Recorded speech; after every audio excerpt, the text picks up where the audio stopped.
Hello friends. जी के update पर आप सभी का स्वागत है। आज है 14 मार्च 2023 और आज की वीडियो में हम डिस्कस करने वाले हैं 12 व 13 मार्च से बनने वाले करंट अफेयर के महत्वपूर्ण क्वेश्चन। साथ में प्रत्येक क्वेश्चन से रिलेटेड फैक्ट भी देखेंगे, तो पूरा वीडियो बहुत ध्यान से देखिए। शुरू करते हैं आज पहला क्वेश्चन। हर साल साइबर सेंसरशिप के खिलाफ विश्व दिवस यानी कि world day against cyber censorship किस तिथि को मनाया जाता है? तो ये मनाया जाता है हर साल 12 मार्च को, world day against cyber censorship. अच्छा, मार्च माह की कुछ अन्य महत्वपूर्ण दिवस। 1 मार्च को विश्व नागरिक सुरक्षा दिवस, 3 मार्च को विश्व वन्यजीव दिवस, 4 मार्च को राष्ट्रीय सुरक्षा दिवस। और राष्ट्रीय सुरक्षा दिवस की इस साल की जो थीम है वो है अवर एम जीरो हार्म। 6 मार्च को विश्व टेनिस दिवस, 8 मार्च को अंतर्राष्ट्रीय महिला दिवस। और इस साल की जो अंतर्राष्ट्रीय महिला दिवस की थीम है वो है एम्ब्रेस इक्वालिटी। तो ये थे मार्च माह के कुछ अन्य महत्वपूर्ण दिवस। अगला क्वेश्चन। कौन सी कंपनी भारतीय वायुसेना को डोनियर 228 विमान प्रदान कर रही है? तो ये कंपनी है हिंदुस्तान एरोनॉटिक्स लिमिटेड, जो कि भारतीय वायुसेना को डोनियर 228 विमान प्रदान कर रही है। रक्षा मंत्रालय ने 10 मार्च 2023 को 668 यानी कि 667 करोड़ रुपए की लागत से हिंदुस्तान एरोनॉटिक्स लिमिटेड के साथ भारतीय वायुसेना के लिए 6 डोनियर 228 विमान की खरीद हेतु एक अनुबंध पर हस्ताक्षर किए हैं।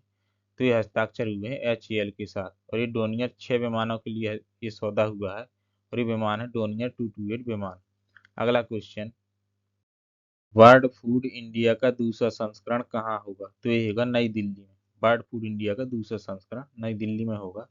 खाद्य प्रसंस्करण उद्योग मंत्रालय भारत सरकार द्वारा 3 से 5 नवंबर 2023 तक प्रगति मैदान नई दिल्ली में बर्ड फूड इंडिया 2023 के दूसरे संस्करण का आयोजन किया जाएगा। WFI 2023 के जो प्रमुख 5 तथ्य हैं वो है मोटा अनाज, नवाचार और संवहनीयता, श्वेत क्रांति 2.0, भारत को एक निर्यात केंद्र बनाना और प्रौद्योगिकी एवं डिजिटलीकरण पर ध्यान केंद्रित करना। तो ये इसके मुख्य उद्देश्य हैं, जो कि 5 प्रमुख तत्व के रूप में शामिल रहेंगे। नई दिल्ली के जो सीएम है वो है अरविंद केजरीवाल, और विनय कुमार सक्सेना यहाँ के एलजी है। अगला क्वेश्चन। किस टीम को भारत ने 10 मार्च 2023 को उड़ीसा के राउरकेला में बिरसा मुंडा हॉकी स्टेडियम में एफआईएच प्रो लीग में हराया है?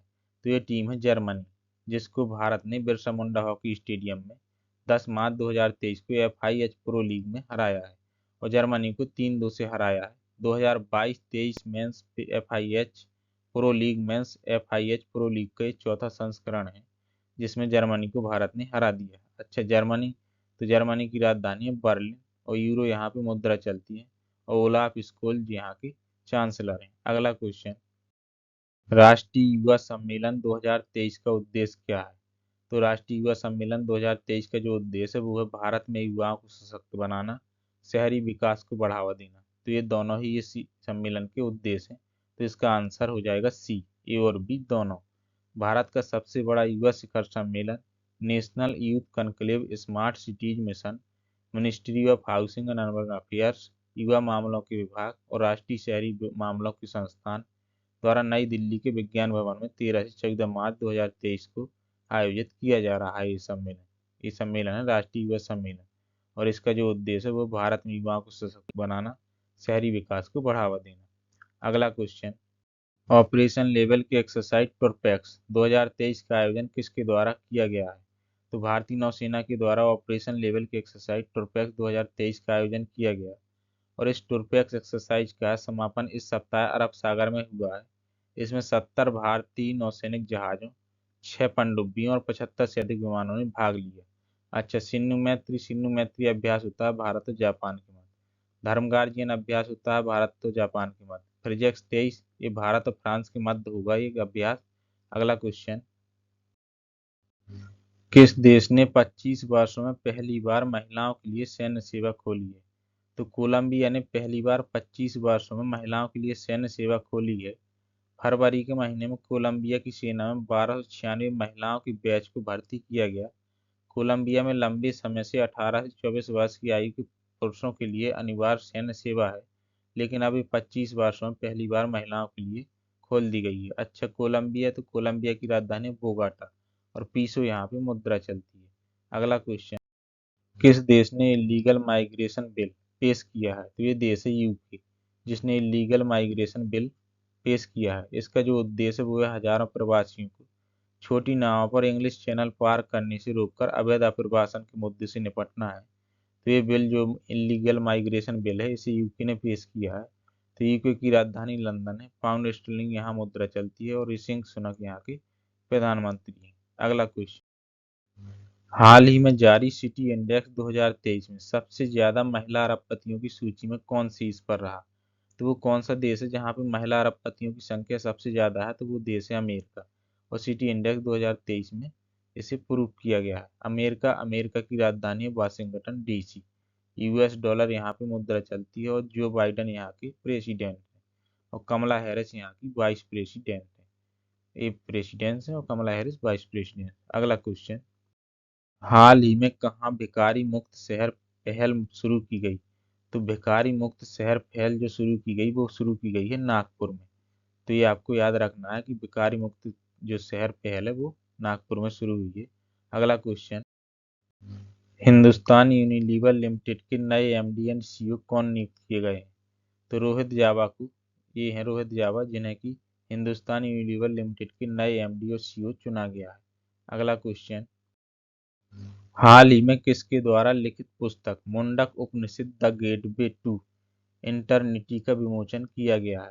तो ये पुस्तक है डॉक्टर करण सिंह की, मुंडक उपनिषद द गेटवे टू इंटरनिटी, जिसका भी हाल ही में विमोचन किया गया है। तो ये लिखी गई है डॉक्टर करण सिंह के द्वारा। कुछ हाल ही में और पुस्तकों का विमोचन हुआ है जो कि India's struggle for independence Gandhi अंधेरा, ये की पुस्तक थी जिसको बिपिन चंद्र ने लिखा था। Vipin the man behind the uniform, इस पुस्तक को लिखा गया था रचना बिष्ट रावत के द्वारा। इंडियाज वैक्सीन ग्रोथ स्टोरी, ये पुस्तक सज्जन सिंह यादव के द्वारा लिखी गई थी। As good as my word a memoir, ये पुस्तक को लिखा था के एम चंद्रशेखर ने। तो ये अभी हाल ही में कुछ पुस्तकों का विमोचन हुआ है, ये उनके लेखक हैं। अगला क्वेश्चन, हाल ही में ईरान और कौन सा देश एक दूसरे के देश में दूतावास खोलने पर सहमत हुए हैं?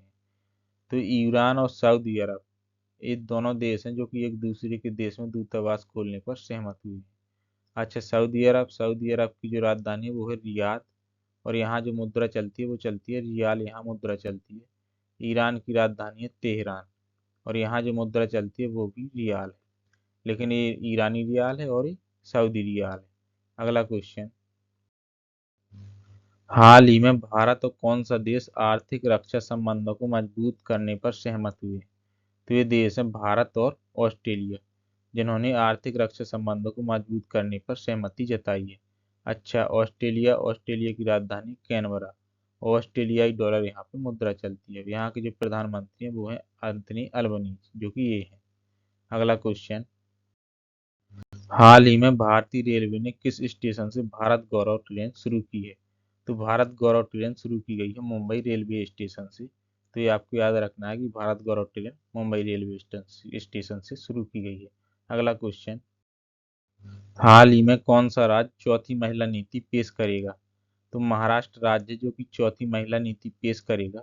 अच्छा, महाराष्ट्र, तो महाराष्ट्र की राजधानी मुंबई, एकनाथ शिंदे यहाँ के चीफ मिनिस्टर हैं और रमेश बैस यहाँ के राज्यपाल हैं। अच्छा, समर्थ योजना, तो समर्थ योजना है कपड़ा मंत्रालय से संबंधित। हर पेमेंट डिजिटल, तो ये जो मिशन है ये आरबीआई का मिशन है, हर पेमेंट डिजिटल। अगला क्वेश्चन, हाल ही में किस देश के क्रिकेटर शॉन मार्श ने प्रथम श्रेणी क्रिकेट से संन्यास की घोषणा की है? तो शॉन मार्श हैं ऑस्ट्रेलिया से, जिन्होंने प्रथम श्रेणी की क्रिकेट से संन्यास की घोषणा कर दी है। अच्छा, शॉन मार्श है एक क्रिकेटर, तो आपको ये याद रखना है। ऑस्ट्रेलिया की राजधानी कैनबरा है और ऑस्ट्रेलियाई डॉलर यहाँ पे मुद्रा चलती है। एंथनी अल्बनीज यहाँ के प्रधानमंत्री हैं। अगला क्वेश्चन, हाल ही में किसी देश का पहला इलेक्ट्रिक तीर्थ यात्रा गलियारा मिलेगा? तो उत्तराखंड राज्य है जिसे देश का पहला इलेक्ट्रिक तीर्थ यात्रा गलियारा मिलेगा। अच्छा, उत्तराखंड की राजधानी देहरादून। पुष्कर सिंह धामी यहाँ के चीफ मिनिस्टर हैं और गुरमीत सिंह यहाँ के राज्यपाल हैं। अगला क्वेश्चन, 2 दिवसीय G20 पुष्प महोत्सव का आयोजन कहाँ किया जा रहा है? तो ये आयोजन किया जा रहा है नई दिल्ली में। 2 दिवसीय G20 पुष्प महोत्सव का इसका जो उद्देश्य है वो G20 सदस्य और मेहमान देशों की जीवंतता पर प्रकाश डालना, इसका जो उद्घाटन किया गया है वो केंद्रीय पर्यावरण मंत्री भूपेंद्र यादव ने किया है। और ये कनॉट कॉलेज के सेंट्रल पार्क में, जो कि नई दिल्ली में है, तो नई दिल्ली नगर पालिका परिषद द्वारा आयोजित किया जा रहा है। इसमें जापान, सिंगापुर, नीदरलैंड सहित G20 देश भाग ले रहे हैं। नई दिल्ली के जो सीएम है वो है अरविंद केजरीवाल। विनय कुमार सक्सेना यहाँ के एलजी हैं। अच्छा, अभी हाल ही में याओसांग उत्सव मनाया गया था, ये मणिपुर में मनाया जाता है। पूसा कृषि विज्ञान मेले का आयोजन किया गया था, ये आयोजन किया गया था नई दिल्ली में।